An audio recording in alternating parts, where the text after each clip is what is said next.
गम करोति वाचालं पंगुं लंघयते गिरिं यत्कृपातमहं वन्दे परमानंदमाधव।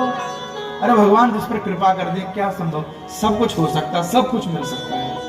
उस समय हाथ जोड़ के प्रार्थना करने लगे, प्रभु मुझे कुछ नहीं चाहिए, बस आपकी भक्ति मुझे चाहिए। भगवान बोले नहीं, तू जब घर से निकला था तो तेरी एक अभिलाषा थी कि पिता के सिंहासन पर तुझे बैठना है, उनकी गोदी में बैठना है। मैं तुझे आशीर्वाद देता हूँ, जा। हजारों वर्ष 36,000 वर्ष तक किया, बड़ी पत्नी को दूर भगा दिया, दूर रहे, समीप जाके कुटिया में रहने लगी। एक दिन ध्रुव जी खेलते पिता की गोदी में बैठने का प्रयास किया। छोटी माँ ने डांट दिया, अगर तुझे इस गोदी में बैठना है तो पहले भगवान की प्रार्थना कर, भगवान जब तुझे मिल जाए, जंगल जाना, भजन करना, भगवान मिल जाए तो कहना तेरा जन्म बने छोटी माँ आपको ऐसे रोते रोते ध्रुव जी माँ के पास पहुंचे। बेटा क्या बात है, क्यों रो रहे हो? दिखाते रहते हैं। हरे कृष्णा। आज मैं पिता की गोदी में बैठने के लिए, छोटी माँ ने मुझे उतार दिया, बहुत डांटा, इसलिए मैं रो रहा हूँ। माँ बोली क्या बात है, क्या डांटा बेटा? बोले कहा कि जंगल में जाना, भजन करना, भगवान मिले तो कहना कि छोटी माँ के उदर से जन्म लेकर मैं उत्पन्न हूँ। धन्य है, धन्य है सुनीति माँ का। कहा सत्य तो कहा बेटा, झूठ क्या बोला, सत्य तो कहा। भगवान का भजन हर व्यक्ति को करना चाहिए, जंगल का मतलब बेटा एकांत में करना चाहिए। और बेटा सत्य तो कहा, छोटी माँ का उधर सबका, अरे अगर जन्म लेना होता है तो वो परमात्मा की कृपा से होता है बेटा, कोई असत्य नहीं बोला। बस इन बातों को उनको चुभी, घर छोड़ा, मध्य रात्रि में घर छोड़ के चल दिए, आगे चले। बंधुओं, जब भगवत प्राप्ति के लिए हम घर छोड़ के जाते हैं तो मध्य में संत मिलन होता है। अरे भाई क्या कोई तुम्हें कान खराब कर रहा है?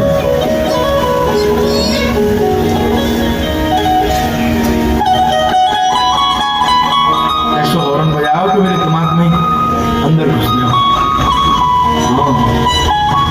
कथा की बड़ी मर्यादा होती है माता बहनों, भैया बहुत मर्यादा होती है। पूर्व के समय में कथा की मर्यादा कहीं देखनी हो तो किसी आश्रम में जाके आप देखना, कितनी मर्यादा होती है, बहुत मर्यादा होती है।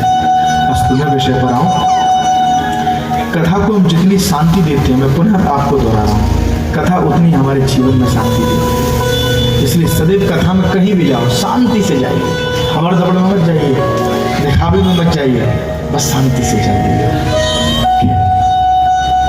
मध्य रात्रि में भगवत प्राप्ति के लिए घर से निकल गए ध्रुव जी। जैसे घर से निकले, भगवत प्राप्ति के लिए जाते तो गुरु मिल जाते, नारद जी मिल गए। कहाँ जा रहे हो वत्स? देखने में तो लगता है क्षत्रिय पुत्र हो। बोले हाँ, कहाँ जा रहे हो? जंगल। क्यों? बोले भगवान प्राप्त करने। बेटा जंगल में भगवान नहीं मिलते, शेर भालू मिलेंगे, खा जाएंगे तुझे। क्या प्यारी बात की ध्रुव जी ने। बोले ठीक है महाराज, एक बात कहूँ, अच्छी बात है, मैं जंगल जाऊं और मुझे भगवान नहीं मिले तो मुझे शेर भालू का शिकार हो जाना चाहिए। भैया याद रखना, जिस कार्य को संपन्न करने के लिए आप अग्रसर हो जाओ और वो अगर कार्य आपका संपन्न ना हो तो मन में खेद कर लेना, विषयों की ग्रसित हो जाना, पर याद रखना फिर भी प्रार्थना कर लेना। बहुत प्यारी बात ध्रुव जी महाराज ने कही कि अगर भगवत प्राप्ति करने के लिए मैं घर से निकला हूं और अगर मुझे परमात्मा ईश्वर, अगर श्री राधा मंडलाल नहीं मिले तो मुझे शेर का शिकार हो जाना चाहिए। प्रसन्न हो गए, आजा बेटा तेरा कान फूंकू। और जैसे कान में द्वादशाक्षर मंत्र दिया, जाओ इसका भजन करना। ध्रुव जी महाराज जाते हैं जंगल में, भजन करते हैं, खूब भजन किया। 3-3 महीने का नियम करते हुए कभी फल छोड़ दिए, कभी जल छोड़ दिया, वायु छोड़ दी। एक दिन स्वयं ठाकुर जी आके सन्मुख खड़े हो गए, वत्स कुछ मांगो। कुछ आता नहीं, मौन खड़े, क्या मांगे? तभी समझ गए भगवान ने अपना शंख उनके ध्रुव जी के कपोल पर स्पर्श कराया। तो जैसे शंख का स्पर्श हुआ, चारों वेद, 18 पुराण, 6 उपनिषदों का ज्ञान उनको हो गया। क्यों? भगवान का शंख बड़ा मधुर है।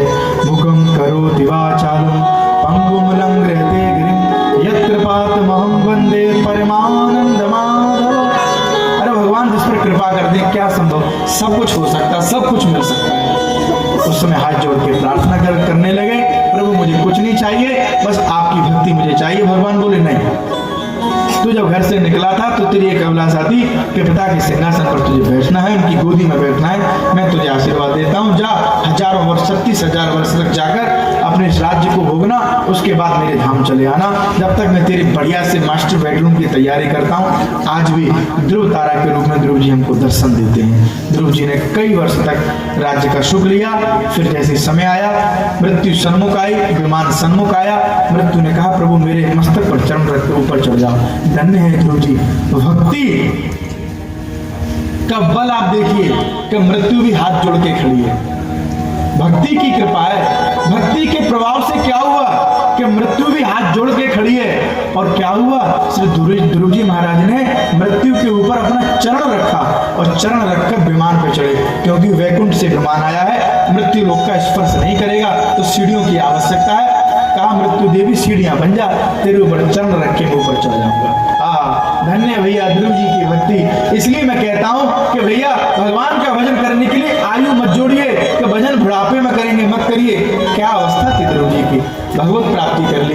नारद जी सब जगह जा जाके कीर्तन करके कह रहे, पता है जिसने भगवान को पाया वो छोटा सा नन्हा सा बालक ध्रुव मेरा ही तो शिष्य है। अरे जब कोई शिष्य भगवत प्राप्ति कर लेता है तो गुरु भी अत्यधिक प्रसन्न हो जाते हैं, खुद गुणगान गाते हैं। जैसे हम गुरु का गुणगान गाते हैं कि गुरु हमारे इतने परम पवित्र हैं, पर हमारी जब भक्ति हो जाती है तो गुरु भी फिर हमारे गुणगान गाने लग जाता है। इसलिए भैया भजन करने की कोई अवस्था नहीं है। ध्रुव जी की कथा से एक ही सीख मिलती है कि भजन करने की कोई अवस्था नहीं है। भजन किसी भी अवस्था में हो सकता है, बस आपके अंदर वो लौ प्रज्वलित होनी चाहिए।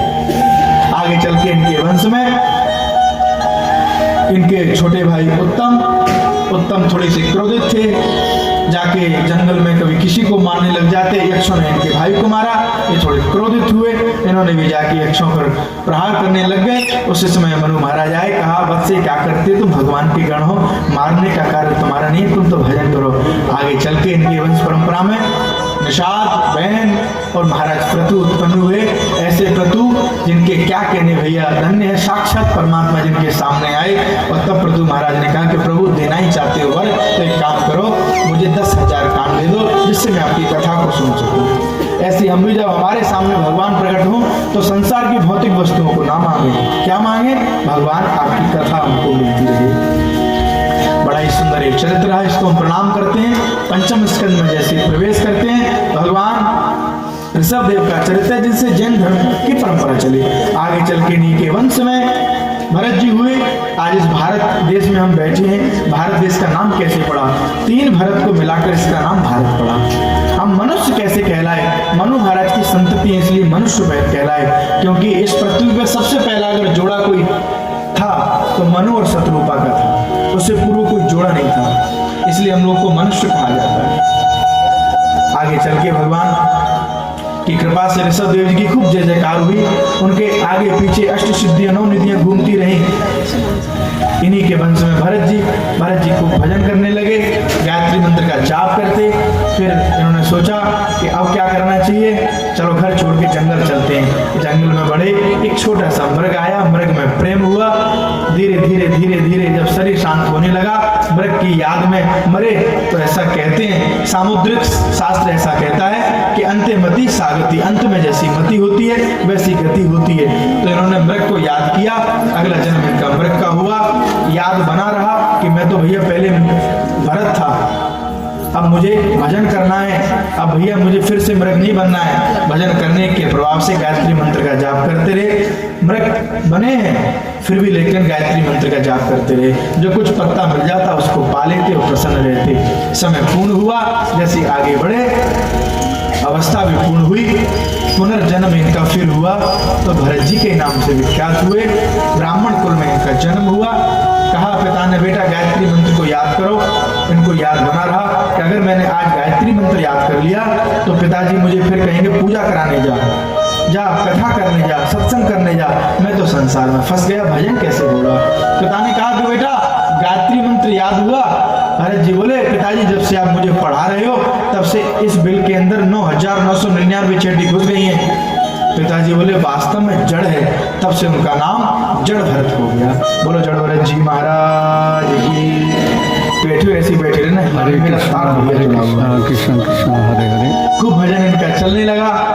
भाई पिता का शरीर शांत हुआ, भाई ने कहा कि जा श्रीमद् भागवत खेती कर ले। इन्होंने सोचा मैं खेती करूंगा, आज गड्ढा करूं, कुछ ना कुछ खेती करूंगा, अच्छे से करूंगा, फिर मुझे खेती में लगा देंगे। इन्होंने खेत में जाकर